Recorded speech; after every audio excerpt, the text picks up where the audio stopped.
Movie দেখতে কার না ভালো লাগে, তাও যদি আবার হয় সিনেপ্লেক্সে, তাহলে তো কোনো কথাই নেই। তো আজকে গিয়েছিলাম আমি সীমান্ত স্কোয়ারে। তো সীমান্ত স্কোয়ারে গিয়ে দেখলাম তুফান মুভিটি রিলিজ হয়েছে। তো খুব একটা যে দর্শক ছিল তা দেখতে পাইনি, তবে যাই হোক আমার ক্ষুধা লেগে গিয়েছিল, তাই আমি চলে গিয়েছিলাম ফুড কোর্টে। তো আজকে ফুড কোর্টগুলোতে এতটা পরিমাণ ভিড় ছিল যে আমি এর আগে এতটা ভিড় কখনো দেখিনি।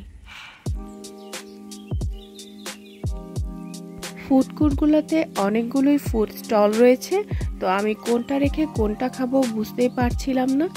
যাই হোক অবশেষে আমি স্পাইসি টেবিল থেকে কয়েকটা খাবার অর্ডার করেছিলাম, কেননা ওখানকার খাবারগুলো দেখে আমার কাছে খুবই ভালো লেগেছিল।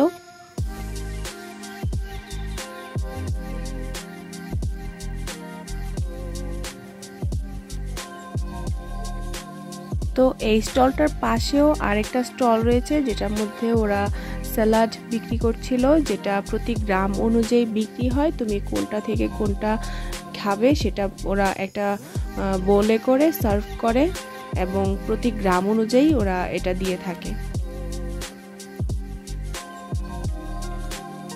যাই হোক আমি নিয়েছিলাম একটা বেকড পিৎজা। পিৎজাটা ছিল স্মোকি ফ্লেভারের। পিৎজাটার উপরে এতটা পরিমাণ মেয়োনিজ প্লাস চিকেন ইউজ করেছে যে পিৎজাটা সত্যি অসাধারণ লেগেছে আমার কাছে।